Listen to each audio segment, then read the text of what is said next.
Hi, Kimber. This is Cassie Wood, and I'm going to talk about 3 topics that really stood out to me in this class so far.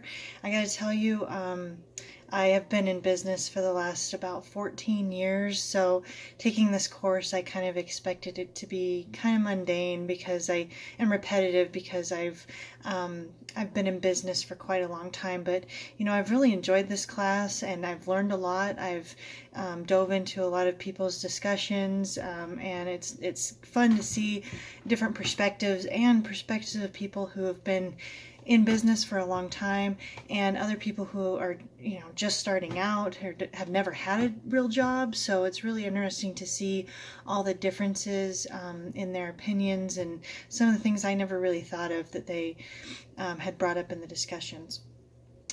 So the first topic I'd like to talk about is becoming an entrepreneur versus being employed with a large corporation like myself.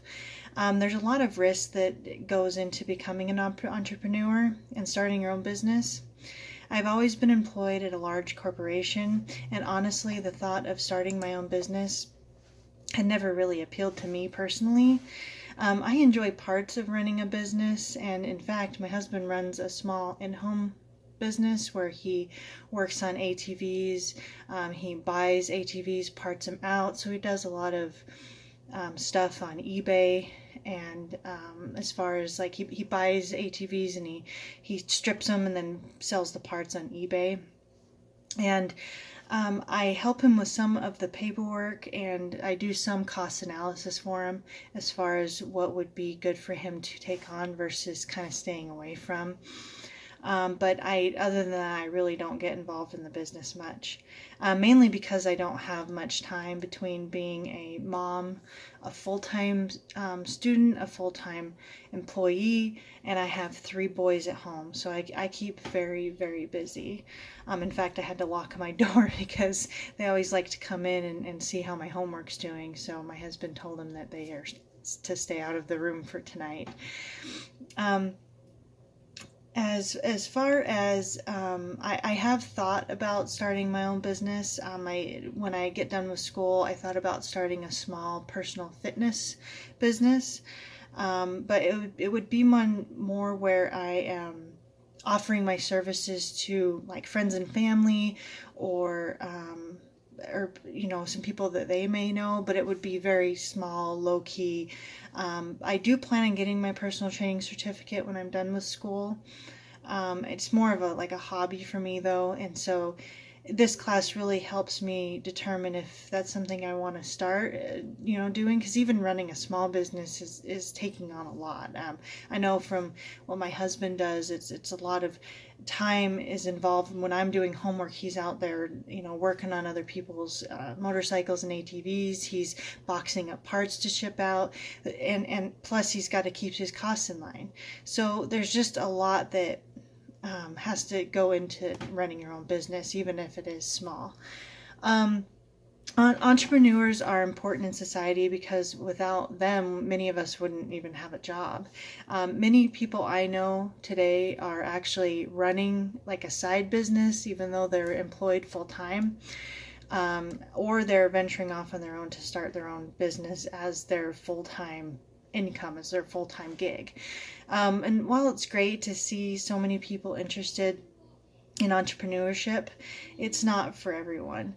I think the free market economy we have in place here in America acts as a good filter for those who are not determined enough to get a business successfully integrated into an economy. We can't all be entrepreneurs, so this filter allows for the perfect mixture of opportunity for people. One of the hardest parts of becoming an entrepreneur, in my opinion, is the uncertainty each day brings. In the beginning, many decisions have to be made, and you're the only one who can make them. You're it. In a corporate setting, though, if you make a mistake or, something happens to where, the accounting gets messed up or something, they have a lot more flexibility to absorb those costs and those mistakes. And most of the time, you're not going to lose your job over a mistake you made. The business can absorb that, and but when you're running your own business, if you make a tragic mistake, your whole business could go under. So it's a lot more different. It's a lot different when you're running your own business versus in a corporate setting.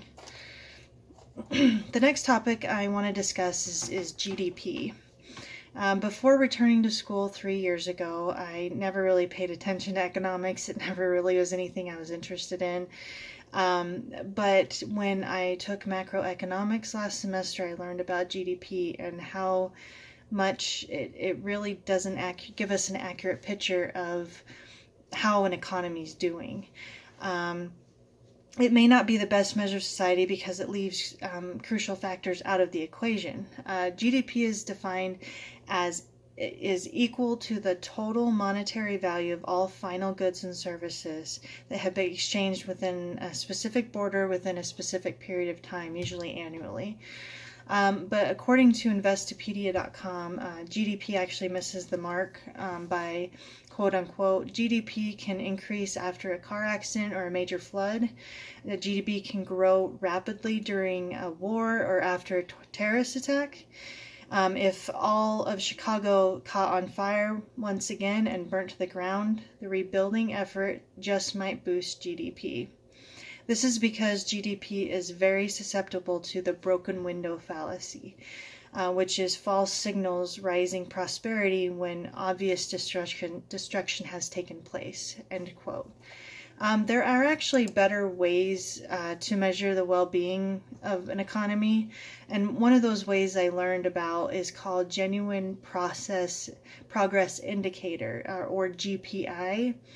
This makes some adjustments on certain variables like personal consumption, income distribution, housework, volunteering, higher education, which is a really big one in my eyes for how an economy is doing, service of consumer durables and infrastructure, crime, resource depletion, pollution, long-term environmental damage, changes in leisure time, defense expenditures, and dependence on foreign assets.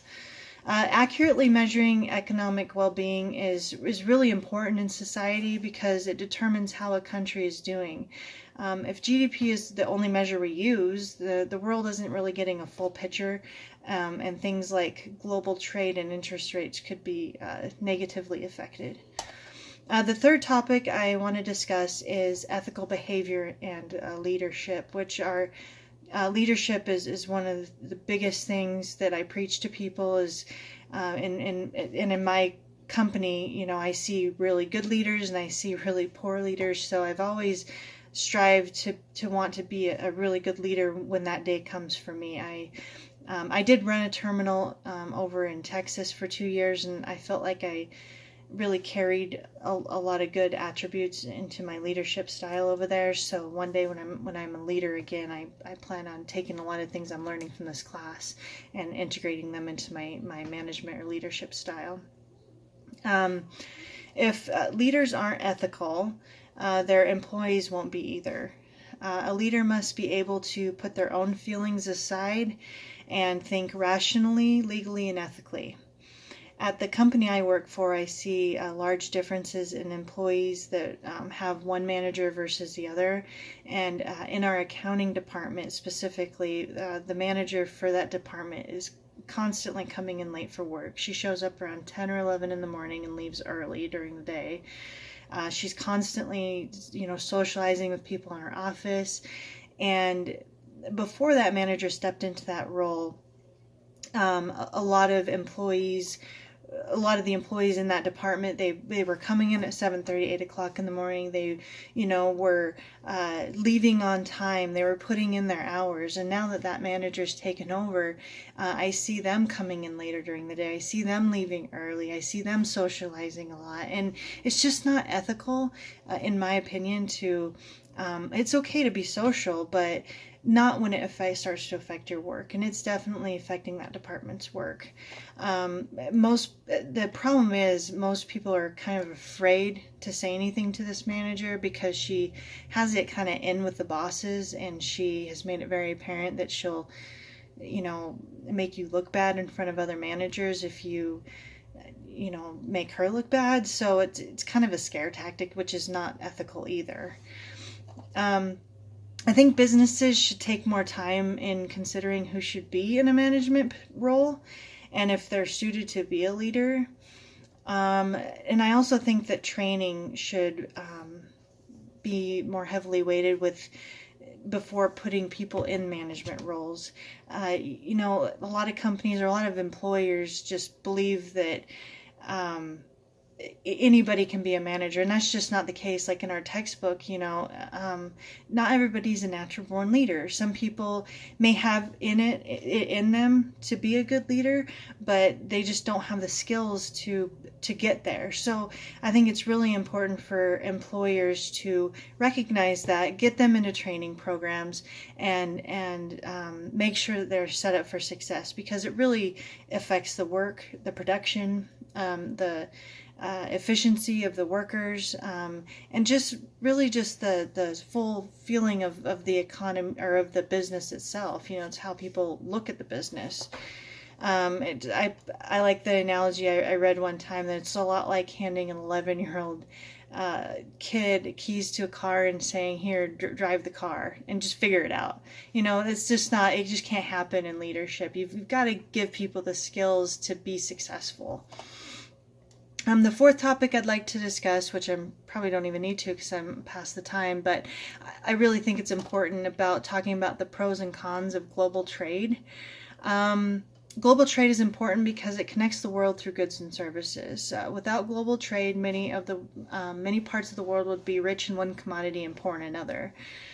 Global trade creates jobs and boosts economic growth. It gives domestic companies more experience in producing for foreign markets.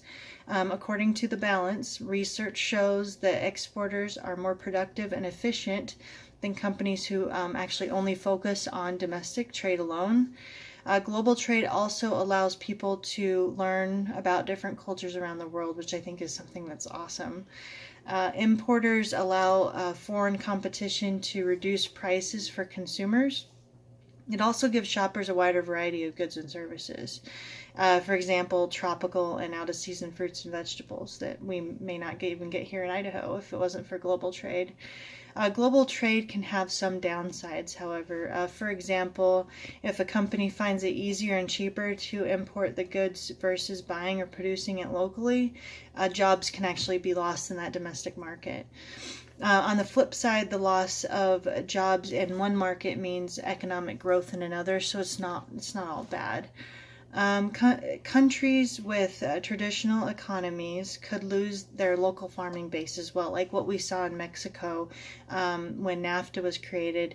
America was giving large subsidies to U.S. farmers, and it was actually causing Mexican farmers to go out of business because they couldn't compete with that, because American farmers were able to reduce their prices down so low.